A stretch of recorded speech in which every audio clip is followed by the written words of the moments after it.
여러분, 우리 풍수에서는 대문을 통하여 들이 보이면 재물의 풍성함이, 또 산이 보이면 기상의 웅장함이, 그리고 물이 보이면 지혜로움이 강해진다고 말을 하고 있습니다. 물론 이는 대청에 앉아서 보여도 똑같다고 말을 합니다. 네, 이 대청이 바로 지금의 거실이며, 이곳을 통해 바라보는 시야가 현대로 말하면 거실 창가를 말하는 거예요. 맞습니다. 뭔가로 막히는 것을 지극히 싫어했으며 또 좋지 않다고 말을 한다는 것이죠. 여러분 안녕하세요, 이정민입니다. 여러분, 올가을에는 거실에 앉아 이것이 꼭 보이도록 하십시오. 네, 거실은 앞서 말씀을 드렸지만 과거로 말하면 대청이에요. 만일 이것이 거실에 앉아 잘 보이는 가정이라면 분명 풍성한 가을운을 얻게 되실 것입니다. 첫 번째로, 여러분, 가을에는 무조건 멀리 많이 보세요. 그것이 여러분의 운입니다. 여러분, 가을에는 뭐든 많이 보세요. 그것이 곧 운이라고 하였습니다. 네, 풍수에서는 자연의 기운이 가장 강해지는 시기가 바로 가을이며, 특히 그 중에서도 푸르름은 사람의 마음을 맑게 하여 온갖 불운을 사라지게 만든다고 말을 한다는 것이죠. 여러분, 가을이 되면 인체의 장기 중 가장 약해지는 곳이 바로 간이며 눈이에요. 네, 이는 모고행을 말하는 것이라 금오행의 기세가 강해지는 가을에는 약해질 수밖에 없다는 것이죠. 하여 항상 눈의 피로가 많고 똑같은 일에도 더 많은 피로를 느끼는 계절이 바로 가을인 것입니다. 맞습니다. 눈의 기운을 살려주는 것이 바로 푸르름이며, 또 되도록 더 멀리 많이 보는 거예요. 네, 인체는 어느 한 곳의 기운이 약해지게 되면 반드시 동반적으로 모든 기운들이 다 약해지게 마련이라는 것이죠. 여러분, 올가을 반드시 먼 곳을 많이 보시고 또 하늘을 많이 보십시오. 그것이 여러분의 기운의 균형을 만들어 여러분의 삶을 복되게 만든다는 것 절대 잊지 마십시오. 두 번째로, 여러분, 가을에는 거실에 자주 모이세요. 그것이 행복을 만듭니다. 여러분, 거실은 모이기 위해 있는 공간이고 또 가족들이 대화와 웃음을 나누기 위해 있는 공간입니다. 네, 특히 가을이 되면 거실에 모여 앉는 시간이 적어질 수밖에 없어요. 이는 가을이라는 기운이 혼자만의 기운이고 사색하고 또 걱정하고 고민하는 기운이 강하기에 당연한 결과인 것이죠. 맞습니다. 사람은 누구나 가을이 되면 많이 우울해지고 또 하지 않아도 될 걱정이나 고민이 많아지게 됩니다. 네, 이는 계절이 원인인 거예요. 여러분, 이런 시간이 많아질수록 여러분의 운은 약해지게 됩니다. 하여 가을에는 더욱 자주 모이고 서로 웃고 즐기는 시간이 많아져야 하는 거예요. 여러분, 거실에 자주 모이세요. 하루에 1시간만 서로 대화를 하십시오. 그리하면 분명 여러분의 삶은 행복으로 가득해지실 것입니다. 세 번째로, 여러분, 거실에 사랑이 있도록 하십시오. 그것이 여러분에게 번영으로 다가오게 됩니다.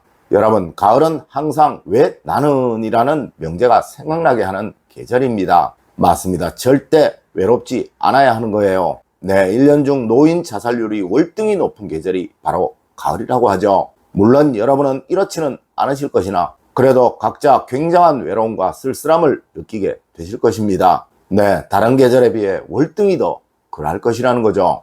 여러분, 이것은 무조건이에요. 누군가 나를 사랑해주고 아껴주고 있다는 마음, 그리고 또 내가 누군가를 사랑하고 아껴주고 있다는 마음만이 유일한 해결책이라는 것이죠. 물론 이 마음은 여러분의 삶의 원동력이 될 거예요. 여러분, 항상 내가 가족을 얼마나 사랑하고 있는지를 생각하는 계절이 되세요. 또 내가 그들을 얼마나 아끼고 있는지를 생각하는 계절이 되세요. 분명 이것은 여러분이 뭔가를 해야 할 명분을 줄 것입니다. 네, 여러분의 힘이 될 것이라는 거죠. 여러분, 절대 기운이 빠진 사람은 무엇이든 할 수가 없습니다. 네, 이 기운을 채우는데 가장 좋은 것이 바로 사랑인 거예요. 네 번째로, 여러분, 거실에서 휴지통이 안 보이도록 하십시오. 그래야 돈복이 삽니다. 여러분, 가을에는 버려지는 것이 보여서는 안 되고 또 소멸되는 것이 보여서는 안 되는 거예요. 네, 이는 운의 소멸을 상징하는 것으로 이제 결실을 얻어야 할 여러분의 운이 완성되지 못하도록 만드는 결과가 될 것입니다. 하여 거실에 앉아 눈에 보이는 곳에 휴지통을 두는 일 절대로 없어야 하는 것입니다. 물론 언제이든 휴지통은 항상 숨겨둬야 하는 거예요. 네, 특히 가을에 많은 휴지통 꼭 숨겨진 장소에 두시도록 하세요. 여러분, 그것이 여러분의 제복을 더 크게 더 강하게 만드는 일임을 절대 잊지 마십시오.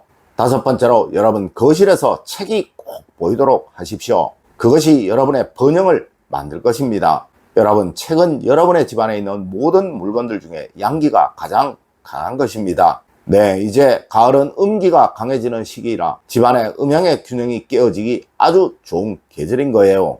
여러분, 음양의 균형이 깨어지게 되면 항상 극단적인 현상이 생겨나게 됩니다. 하여 가을은 독서의 계절이다 라는 말도 하는 것이고, 또 과거 우리 조상님들의 이야기 속에도 가을 하면 절대 책이 빠지지 않는 것입니다. 여러분, 거실에 책을 꼭 두세요. 이는 분명 여러분의 가정을 아주 안정스럽게 만들어 줄 거예요. 여섯 번째로, 여러분 거실에서 혼란함을 꼭 치우세요. 그래야 안정이 찾아옵니다. 여러분, 언제이든 거실에 앉아 혼란스러움이 보이면 그 가정에는 안정이 찾아오지 않고 또 번영이나 행복이 찾아오지 않게 됩니다. 네, 이런 가정은 항상 다툼이 생기고 서로 반목하는 일이 생겨나게 마련이라는 것이죠. 하여 거실은 가능한 단순한 것이 좋다고 풍수에서는 말을 하는 거예요. 특히 가을은 사람에게 생각이 많아지도록 만드는 계절입니다. 네, 이것이 여러분의 삶의 목적성을 훼손할 수도 있다는 것이죠. 여러분, 항상 거실에 앉아 시원함이, 단정함이, 그리고 산뜻함이 느껴지도록 하세요. 그리하면 무조건 여러분의 가정은 행복해지고 또 풍요로워집니다. 일곱 번째로, 여러분 거실에서 즐거움이 보이도록 하세요. 웃음이 곧 운입니다. 여러분, 세상 모든 운은 웃음이 만드는 거예요. 네, 어느 가정이든 가족 간에 서로 웃고 즐거워한다면 절대 그 가정에는 불행이 찾아오지 않게 된다는 것이죠. 하지만 여러분, 사실 우리는 가족들 간의 유머에 너무 인색합니다. 네, 서로 민망해합니다. 왠지 무게를 잡아야 할 것 같고 또 가르치려 하고 또 명령한다는 것이죠. 여러분, 가족은 여러분의 동반자예요. 맞습니다. 양팔의 길이가 같고 양다리의 길이가 같고 또 두 개인 것은 서로 협력하라는 것이고 또 이것은 서로 평등해야 한다는 것을 의미하는 거예요. 여러분, 가족이 화합하지 못하면 절대 그 가정에는 운이 찾아오지 않습니다. 네, 항상 볼 때마다 웃으세요. 여러분, 잔소리도 웃으면서 익살스럽게 하면 절대 상대는 기분 나빠하지 않게 된다는 것입니다. 네, 올 가을에는 항상 미소가 가득한 가정이 되세요. 여덟 번째로, 여러분 가을에는 달력을 거실에서 꼭 치우세요. 그것은 모두 근심입니다. 여러분, 가능한 언제든 거실에는 달력을 두면 좋지 않은 거예요. 네, 이것은 없어서는 안 되는 것이지만 또 가능한 적은 것이 좋다는 것이죠. 하여 저는 항상 여러분들에게 탁상용 캘린더를 두시라고 말씀을 드렸던 것입니다. 여러분, 거실에는 절대 큰 달력을 걸어두지 마세요. 이것은 어떤 시기든 무조건 여러분에게 고민으로 다가오게 될 것입니다. 여러분, 오늘은 가을을 맞이하며 거실에서 보이도록 해야 할 것, 또 보이도록 하면 안 되는 것에 관한 이야기를 해드렸습니다. 오늘 제가 알려드린 이야기 여러분들 꼭 명심하시길 부탁드리며 오늘의 이야기를 마치도록 하겠습니다. 늘 올바른 학문과 올바른 지식을 여러분들께 전하도록 노력하겠습니다. 여러분, 긴 시간 감사드립니다. 감사합니다.